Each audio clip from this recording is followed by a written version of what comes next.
अरे वाह। खागा के राजा की रानी की दासी की बिल्ली की पूंछ वाह रे वाह। खागा के राजा की रानी की दासी की बिल्ली की पूंछ में बैठी मक्खी वाह रे वाह। खागा के राजा की रानी की दासी की बिल्ली की पूंछ में बैठी मक्खी के पंख वाह रे वाह।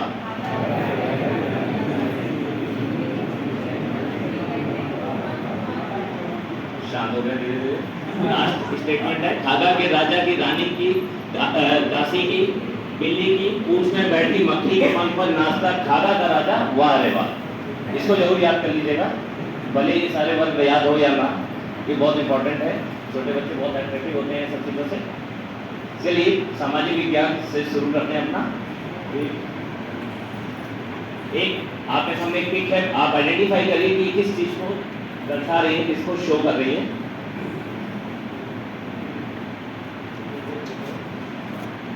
बताऊं मैं, ये जनसंख्या हमारे लिए एडवांटेज है कि डिसएडवांटेज?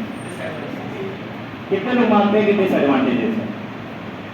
एक कारण बता दीजिए इसके डिसएडवांटेज। जनसंख्या वृद्धि से हमारे शिक्षा और स्वास्थ्य के जो संसाधनों में है उनमें अभाव, जो हमारे संसाधन है, जल संसाधन, जल संसाधन, इसमें भी प्रभाव पड़ेगा। बिल्कुल सही। दूसरा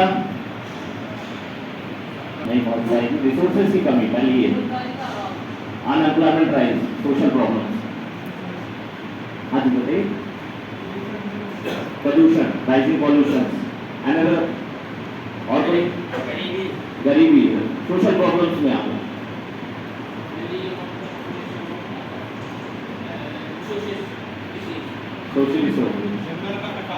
बिल्कुल सही, डिफॉरेस्टेशन भी राइज हो जाएगा। आप में से कोई इसके एडवांटेजेस बताना चाहेगा?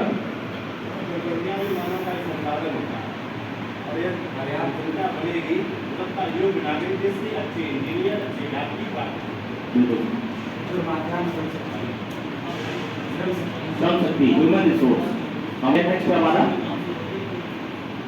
People as a human resource. अगर हम जनसंख्या की बात करें तो एक एक्टिविटी कराना, आप में से कुछ लोग यहाँ पर आ जाइएगा, क्योंकि ये जो हमारी नई शिक्षा नीति है और नई पंचपदी योजनाएं हैं, इसमें लाइबिलिटीज गवर्नमेंट के लिए एसेट्स है, हमारे लिए लाइबिलिटीज है। नेक्स्ट है शॉर्ट टर्म डेट, जो हम लोग पर्सनल लोन ले लेते हैं 5 ईयर 7 ईयर्स के बेसिस पे। ये सब चीजें क्या है, लाइबिलिटीज है क्या एसेट्स है? लाइबिलिटीज है। नेक्स्ट है आपका मशीनरी, कोई भी मशीन हमारे पास है, सपोज दैट आपके गांव में आपका ट्रैक्टर हो, है ना, कोई भी फसल काटने वाली मशीन है, आपके लिए एसेट्स है कि लायबिलिटी? एसेट्स। और लास्ट वन है फैक्ट्री, कोई पंप हो जहां पर प्ले आउट हो रहा हो या प्लांट्स लगा हो किसी चीज के प्रोडक्शन में, वो फैक्ट्री हमारी है, एसेट्स। तो क्लियर हो गया? तो ऐसे ही जैसे हमारे पास जो रिसोर्सेज जैसे ही हम लोग ये छोटी छोटी चीजों को समझ जाते हैं कि हमारे लिए एसेट्स है कि लायबिलिटीज है, वैसे ही पॉपुलेशन भी हमारे लिए क्या रोल प्ले करती है।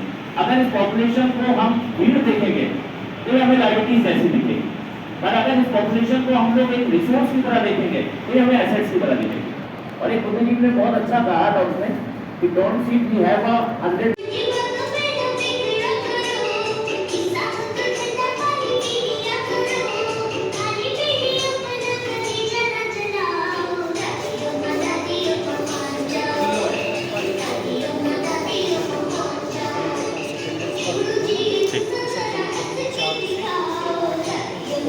को दे दे, फोटो कॉपी ले लेते हैं, फोटो कॉपी दे दे।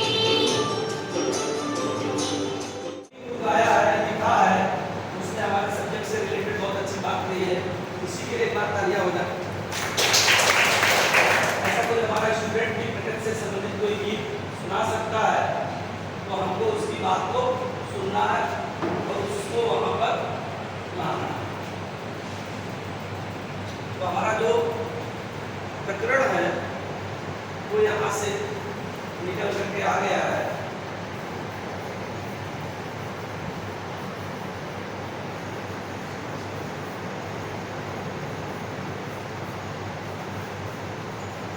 इसको हम क्या कहते हैं,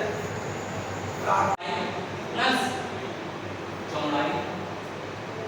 अभी उसको सूत्र नहीं बता रहे, तो उसको सीधा सरल तरीका बता रहे हैं।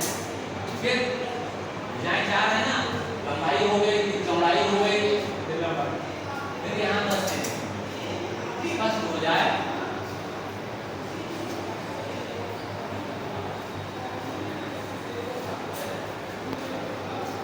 फिर से लंबाई दो बार क्यों लिखा कि दो बार लंबाई उसमें बस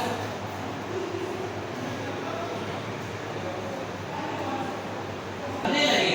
यहाँ आपके साथ जुड़ गया बच्चा तो फिर उसको कोई दिक्कत नहीं, फिर धीरे धीरे कठिन करके वो चलता रहे। तो लंबाई के नीचे आप बताएं लंबाई कितनी है यहाँ पर 10 सेंटीमीटर लिख दिया 10 प्लस आप बताएं ये चौड़ाई कितनी है 8 सेंटीमीटर। Very good. ये एक साइंस सब्जेक्ट का कहाँ पर संसाधन नहीं है, ठीक है, ये संसाधन है तो इस पर हम दिखा सकते। अदरवाइज हमारा मोबाइल भी बहुत से विद्यालयों में परमिटेड है, बहुत में नहीं है। आगे जब युक्तियाँ आएंगी तो देखेंगे।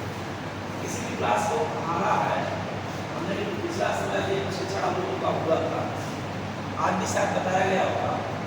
एक टीचर को एक चैप्टर में बिटवीन द लाइन, दो पंक्तियों के बीच में क्या है उसका एक शार्ट नोट बनाना। जब शार्ट नोट बनाएंगे तो पाठयोजना बन जाएगी। अभी क्या है, हम सब बहुत पहले से पढ़े हैं, एक लंबा समय होता है, जो लोग थोड़ा प्रैक्टिस करते हैं उनका रिवीजन रहता है। अदरवाइज हम जैसे हैं बच्चों के बीच में गए, हमने अपनी बात करी। एक छोटा शार्ट नोट पूरे चैप्टर का बिटवीन द लाइन क्या है, ये हमारे पास जब होगा तो हमको चैप्टर के पॉइंट समझना है। एनसीईआरटी अब क्या करती है कि वो एक्टिविटीज देती है, उसमें आप पीछे को जाएंगे तो एक्टिविटी दिमाग 1 2 3 4 5 6 वो अब ड्रॉ है, तो 9 से 12 तक सब जगह पर आ गई एक्टिविटीज। तो हमको बिटवीन द लाइन जो भी रिकॉर्ड है उसको बनाने के बाद ही लेसन प्लान शुरू करना।